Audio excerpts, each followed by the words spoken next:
In an interview with Ariel Helwani, Alexander Volkanovski made it clear that he is promising an outstanding comeback. He emphasized his desire to put on dominant performances in his return to the octagon, starting with a title fight win against Diego Lopes at UFC 314 for the undisputed vacant belt. Volk has his sights set on defending the title as quickly as possible after winning it, ensuring that fans and fighters alike remember his dominance. He spoke about calling out undefeated fighters, pushing for tough matchups like Movsar Evloev, and proving that he is still one of the most relentless competitors in the sport. His plan is to step back into the cage in April, deliver a dominant performance, and immediately look for another fight in May. Beyond the featherweight division, Volk remains open to bigger opportunities, including another move up to lightweight. He acknowledged the possibility of a rematch with Ilia Topuria, depending on how things unfold. The way recent events have played out, he believes everything could be aligning for something even greater down the line. Reflecting on the past year, Alex admitted the challenges of short-notice fights and the toll of being away from his family. Despite these hurdles, he is determined to come back stronger, reclaim his position at the top, and make 2025 a defining year in his career.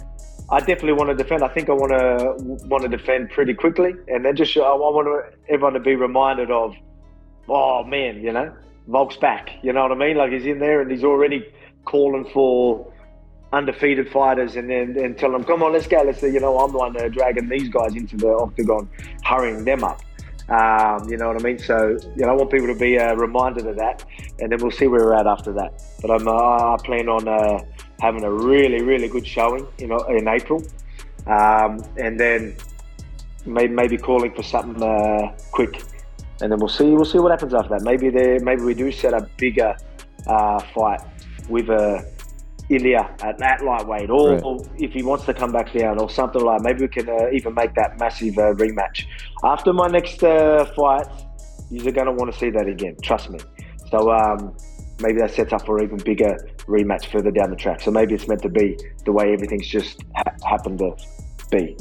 Paddy Pimblett went off when talking about Ilia Topuria's move to lightweight, tearing into the former featherweight champ during his interview with 560 to QAM. Pimblett questioned why El Matador vacated the belt so quickly, claiming he was running from a rematch with Volkanovski. He pointed out that Volk had just been knocked out by Makhachev 12 weeks before their fight, and suggested that a second meeting between them would have gone very differently, with Volk likely making a stronger comeback. Paddy didn't stop there. He mocked Topuria's size, calling him tiny and unfit for the lightweight division. According to Paddy, Ilia isn't even a big featherweight, let alone capable of competing with the monsters at 155 pounds. He didn't hold back, questioning why El Matador would even consider stepping up to a weight class where he would face bigger and stronger opponents. Then Pimblett confidently turned the spotlight onto a potential fight between himself and Topuria. He made it clear that if he were to fight Ilia, he would make it look easy. He dismissed the idea of trying to box with him, calling it stupid, considering Ilia's known knockout power. Instead, Paddy has a different strategy in mind. He believes he would chop the Georgian down with kicks, drag him to the mat, and submit him with ease. For Pimblett, a fight with Ilia would be a no-brainer, and he confidently stated that he'd handle the challenge with little to no resistance. Yeah, I thought he was going to defend, know what I mean? He's only defended the belt once,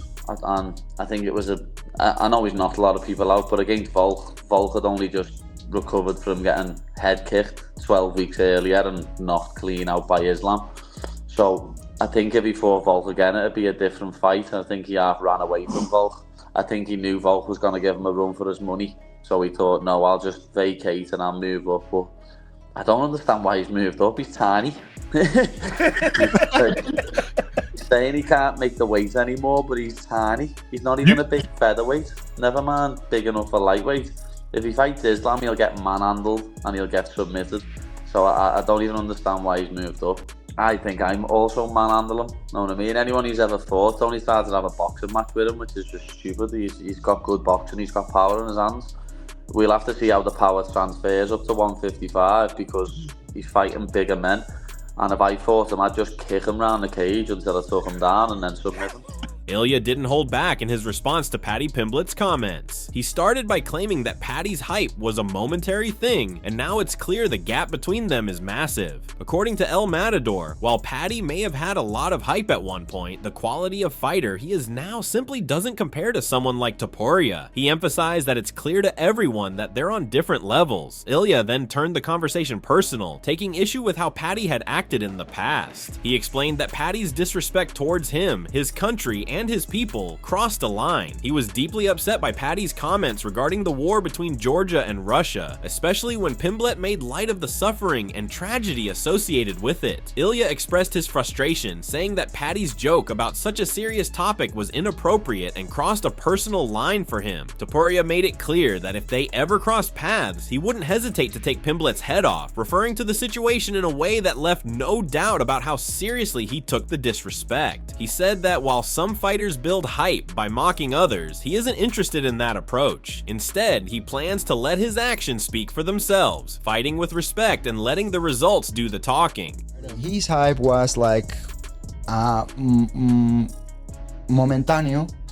In the moment he has a lot of hype, this and that, but the quality of the fighter he is, man, come on, please. Don't even compare me to that boom, because we are on different levels and everyone can see that, see it now, that we are on different levels. He was very disrespectful to me, to my country, to all my people, and he just behaved like a fucking idiot, you know. He started to talk about the war we had against Russia, and that he said something.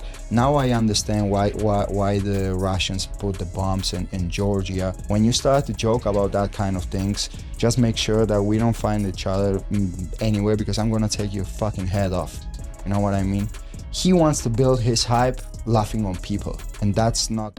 Justin Gaethje explained that his goal is to secure a lightweight title shot, and he believes a victory at UFC 313 could position him for that opportunity. He specifically mentioned that his two preferred opponents were Charles Oliveira and Arman Tsarukyan, who he views as the top contenders. Justin expressed confidence that defeating either of them would almost certainly lead to a title shot, drawing from past examples like Dustin Poirier, who fought for the belt after beating him. The highlight emphasized the importance of timing in the sport. He believes that if he delivers a dominant performance with a finish at UFC 313, he could be considered one of the top candidates to face Islam Makhachev for the lightweight title next. Who do you think deserves the next lightweight title shot? Is it Justin Gaethje with his brutal knockout power and win over top contenders like Dustin Poirier? Or is it Charles Oliveira, the former champion known for his dominant submission game and recent victory over Michael Chandler? Or is it Ilia Topuria, who has torn through the featherweight division? Should he get the shot next? Let us know who you believe has earned it most and why. Thanks for watching, and don't forget to subscribe for daily MMA news.